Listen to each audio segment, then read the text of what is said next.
Hello everyone, and today I'm going to give you a review of this 2008 Subaru Impreza.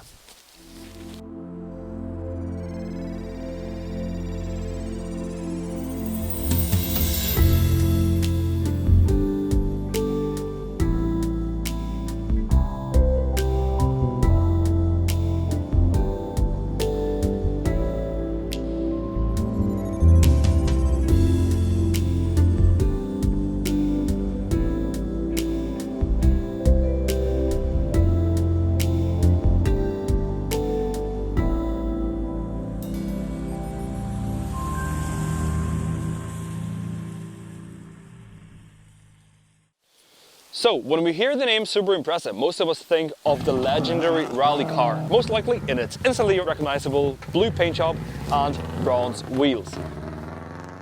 And rightly so, because the Subaru World Rally team competed in the races for longer than any other manufacturer, winning a record 46 rallies. And the legacy of the WRC continues to live in Subaru's the powerful WRX STI models. But what we have here is Impreza in its mildest form. So, is it worth buying one? What can you expect from owning one? Stay tuned to find out. The third generation of Subaru Impreza has been released in 2007 as a four-door sedan and for the first time as a five-door hatchback in favour of the wagon. The engine lineup consists exclusively of flat-4 engines. 2.5 was the only displacement available in North American market, with both turbocharged and naturally aspirated versions. In Europe, however, the engine choice consists of 1.5 and 2-litre naturally aspirated petrols, a 2-litre turbo diesel and a 2.5 turbo petrol for WRX and WRX STI. The Flat 4 is a trademark of Subaru as a brand. The engine layout was first patented by Carl Benz himself way back in the 19th century. The engine layout found its way into small aircraft and old VWs. Then in 1971, Subaru decided to release their own version of the Boxer 4. The engine layout is praised for its low vibrations and low center of gravity, meaning less body roll. Overall, the naturally aspirated versions of this engine tend to be generally reliable, offering the least amount of headache.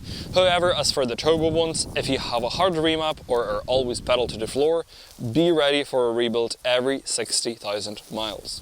Common problems with these engines may include higher oil consumption, oil leaks and sometimes cylinder knock. The earlier versions of the 2.5 were also famous for eating head gaskets.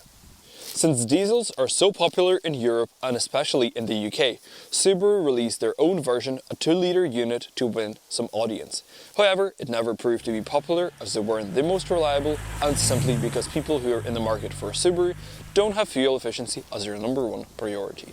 The choice of gearboxes consists of a 5-speed manual as a standard, an optional 4-speed auto and a 6-speed manual reserved exclusively for WRX STI. The power is sent to all 4 wheels using Subaru's legendary symmetrical all-wheel drive system. The symmetrical part refers to all the half shafts being the same length and also the transmission being balanced perfectly over the front axle, resulting in good weight distribution and good handling. The system also uses a mechanical center differential with a 50-50 torque split. Unlike most manufacturers, this Subaru Impreza uses a full-time all-wheel drive system, meaning that at any given time, all 4 wheels are being driven. This is in contrast to most hatchbacks, which use a part-time Haldex-based all-wheel drive system. This comes at a loss of fuel economy, but it ensures superior traction in all weather conditions. Under the bonnet sits EL115, which is a 1.5 Boxer engine. It produces 110 horsepower and a modest 144 Newton meters of torque. The bonnet is supported by gas struts, which makes opening it and closing it effortless.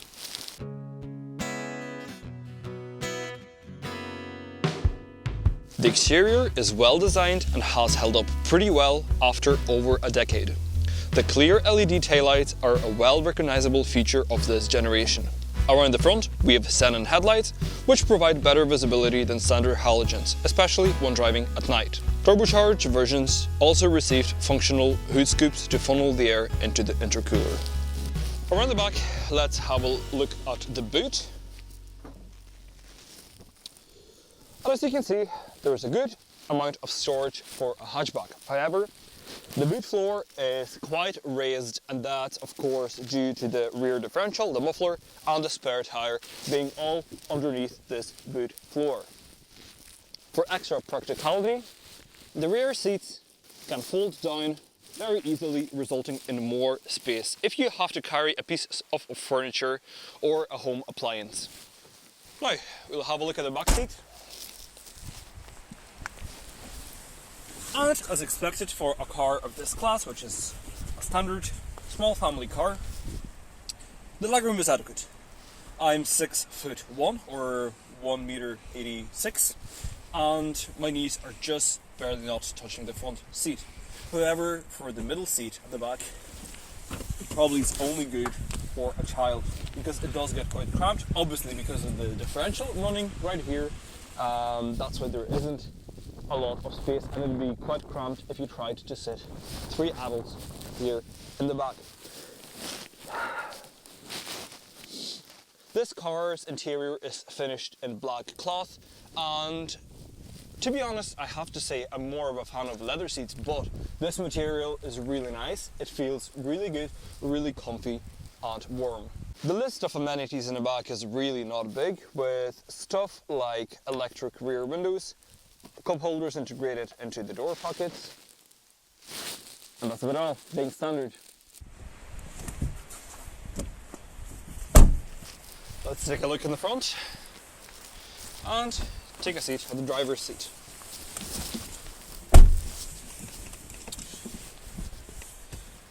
You know what, I like the seating position because everything feels very close and very ergonomic. So right here we've got your handbrake, right here is your gear shift, and I mean everything's laid out really nicely, just like it's meant to be for a little sports car like Subaru Impreza. As expected, this isn't a luxury car, and so no premium materials are used. The interior is built in a very simple way, using stuff like plastics for the inserts and trims.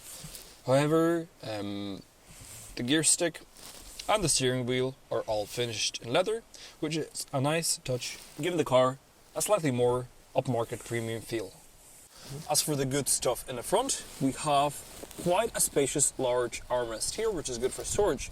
Also in here we find the socket for the aux cord, which can be used to play the music from your phone on the big radio, which actually for a car that was released in 2007 is a pretty good thing. I'll give them that. Moving up front, we have the lever for high and low range, which can only apply while stationary, and more on that later. As for the climate control, once again, very simple, your usual 3-knob design, not much to say. Your radio, it's all very standard. I don't think that I can say very much about this car, just simply because it's very simple on the inside. So, I think it's time to take it for a drive. Not gonna lie, that's a pretty cool little feature.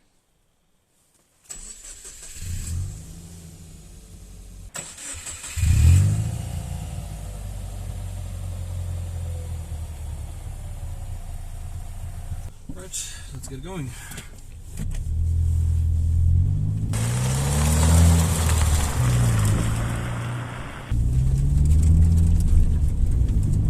First things first, I can't not comment on how crisp the gear stick is on this one. That's of course because it's not a front wheel drive hatchback and it goes directly into the gearbox.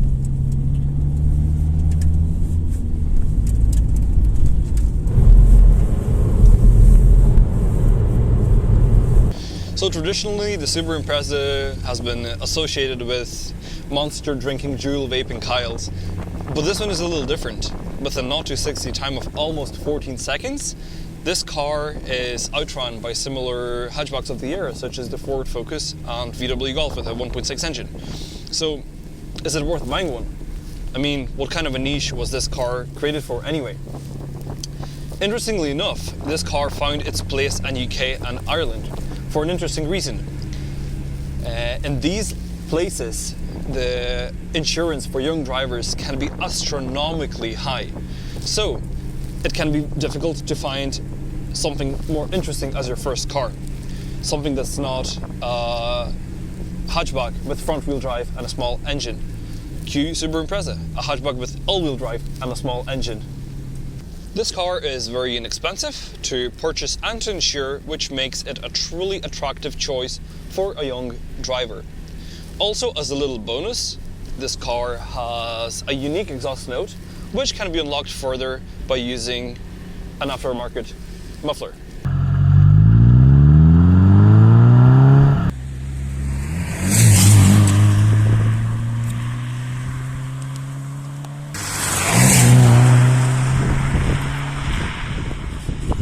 Overall, I definitely wouldn't say this car is fast. The engine performance is not the greatest, but it's very nimble around the corners. It doesn't have a lot of body roll, and it's quite comfy to drive as well. Though that's probably as far as it goes comfort-wise, because the car's not the greatest in terms of sound isolation. You can hear a ton of road noise. And as I said before, overall this car wasn't built with the luxury in mind. But, you know, it's like one of those cars. It's not fast, but it's fun to drive. I think that'd be the perfect way to describe it. Still, there are some little nice touches, such as the cruise control, which makes driving on the motorways a lot easier and more enjoyable as well. Interestingly enough, this car was only available in 2 trim levels, the R and RX. And the only difference between them was you could have the xenon headlights and the cruise control, but you couldn't have them separately. You could either have both or not have both, which I think is pretty funny. And also it's a fairly short equipment list on Subaru's side.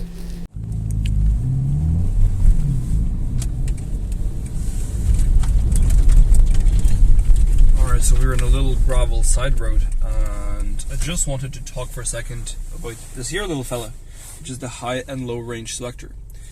So to change from it, you must be fully stationary, get the clutch in and change it.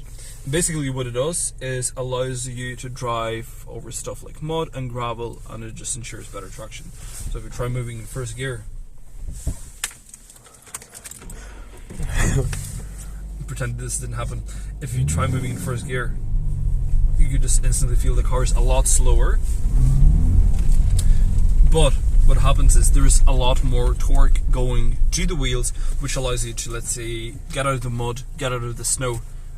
So overall, this is a nice feature in a 4-wheel drive car. Just switch it back to normal, and let's continue going. The car also features this little trip computer right here on the dashboard, which can be changed using this knob right here. And I personally don't think this is the best placement, because if you want to check your MPG while driving, you know, you have to stick your hand in the way of steering wheel. Ergonomics wise, not the greatest decision, but hey, at least you can look at your MPG, which, speaking of, isn't very impressive. This car offers just under 32 MPG of mixed driving, which for a 1.5 hatchback is not the most impressive. But you know, it converts fuel into sounding good, I guess.